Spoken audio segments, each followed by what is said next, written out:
Hi, welcome back to Bob's Randoms. If you like what you've been watching so far, please don't forget to hit that subscribe button and help me grow my channel. Right, 3 of these panels that were left to set overnight are set rock solid. So we're just going to remove the clamps and get them ready for the 4th and final panel, which we still need to glue and clamp together. Everything seemed to be fairly flat, a couple of ridges here and there, but the belt sander will take care of that. Right, we'll just move this last one out of the way to the side and speed up the process. Let's go.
Now that that's cleaned up and out of the way, let's crack on with flattening these panels.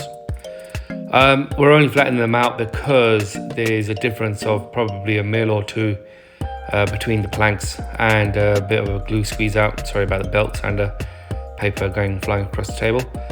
We're going to be using a couple of different grits. I think it was 80 and 120 that I was using here.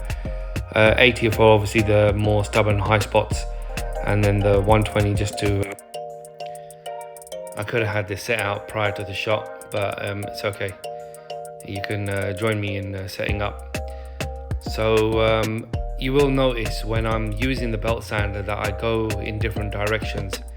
One of the main reasons for that is if I'm going across the grain and not with the grain, that's purely because it's a high spot, and when you go across the grain it takes the meat away a lot faster.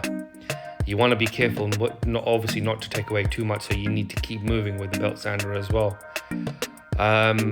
However, it is paramount that you go with the grain to finish it off, because you will leave scratch marks across the grain if you don't follow the grain.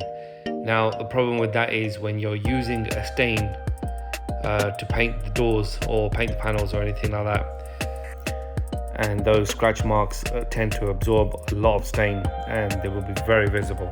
Not a very nice finish. So yeah, you want to make sure that you follow the grain when you're finishing off with the belt sander. Obviously now, depending whether you're polishing the door, varnishing the door, you might want to finish off with an orbital sander or something like that.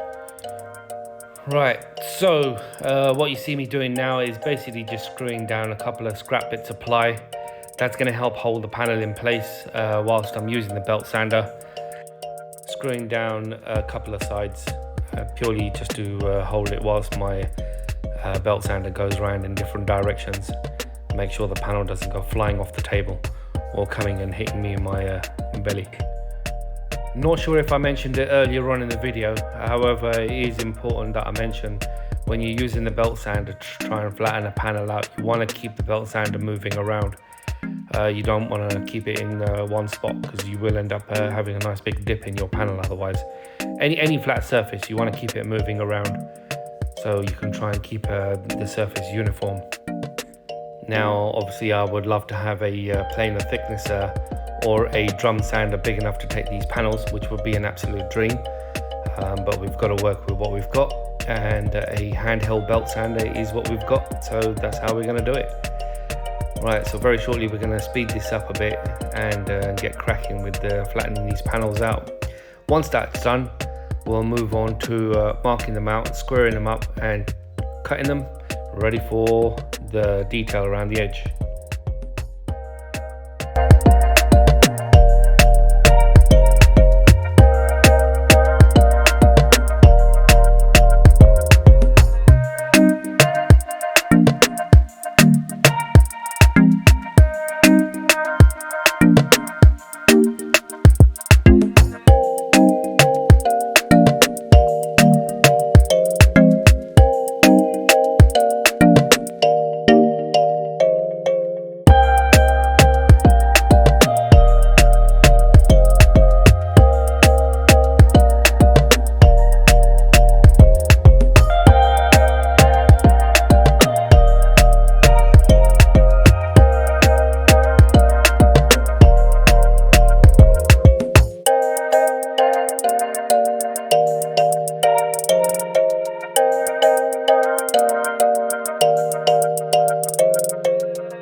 And out of the way, we're moving on to marking up and cutting.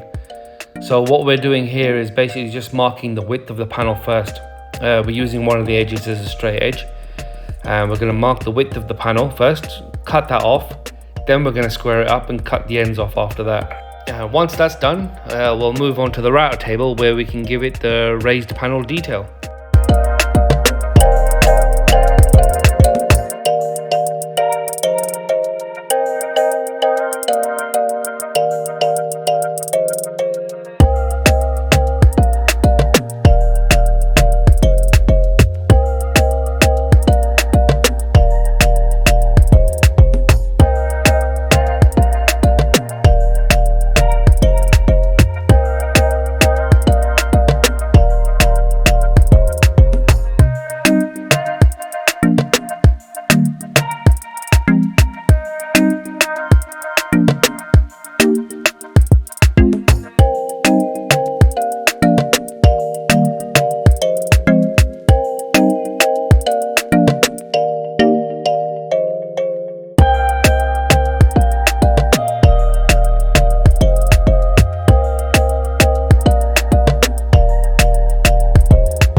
Right, here we've changed the view a little.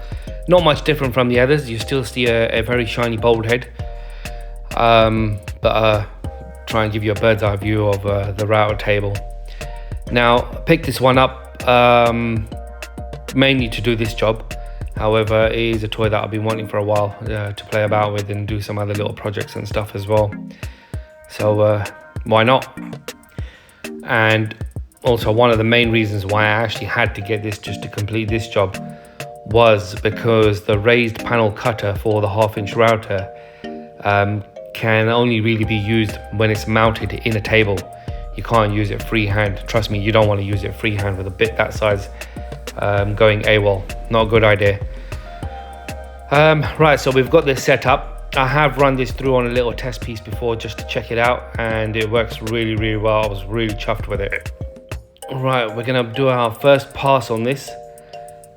You do need to do multiple passes. You can't go straight in and get your full depth cut in one go.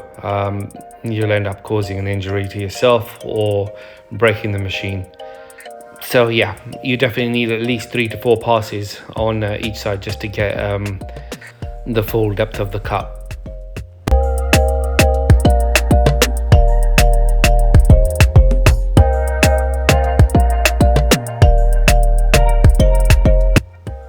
That went through fairly smoothly without any issues whatsoever. So we are now going to crack on with doing these panels and speed things up a bit. Let's go.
Just in case anyone's wondering what I'm using here, it's just a dry silicone spray, which just makes putting the timber through so much smoother without any resistance whatsoever.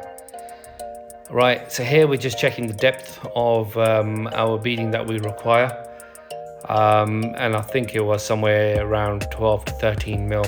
So we're just gonna machine it down to about 12 mil.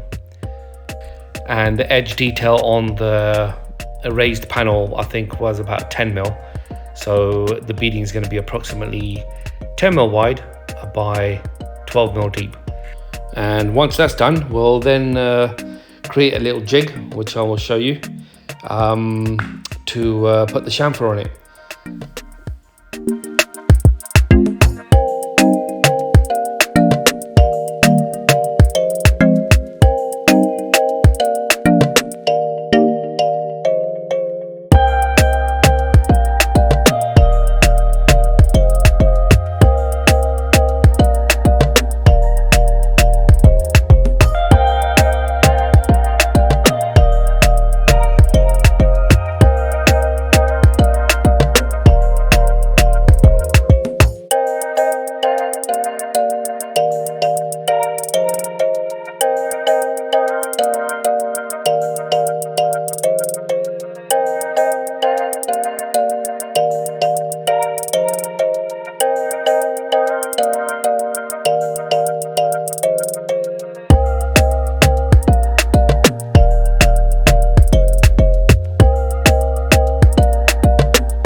yeah, we need to take this little edge off now, just to get our chamfer detail. So here we are creating a jig. This jig is basically a simple piece of timber which will slide into the thickness of planer and allow us to pass our timber through at a slight angle. That will ultimately plane off a top edge at an angle, which will give us our chamfer.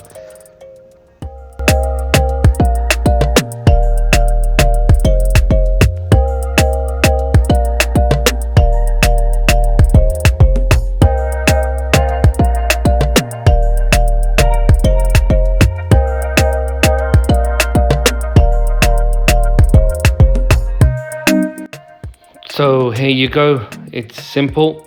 That's the edge that the timber beading will slide up against. That timber on the front edge down there is where it will stop, sliding all the way through the table and following through with the beading. All we need to do now is just mount a little piece underneath, which will lift up our jig at an angle.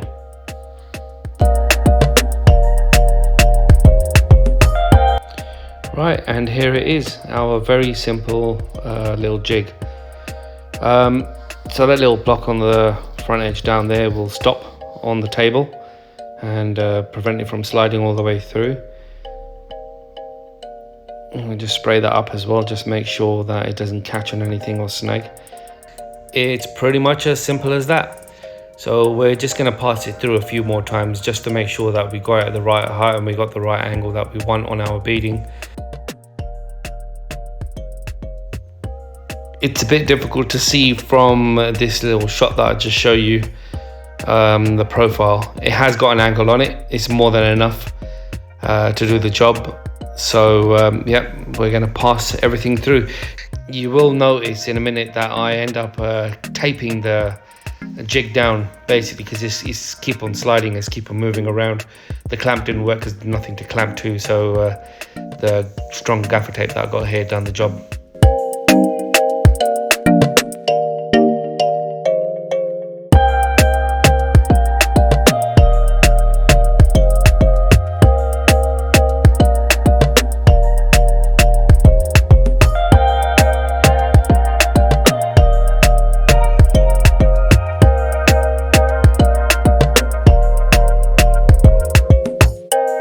Now that the beading's all done and out of the way, until next time, see you later.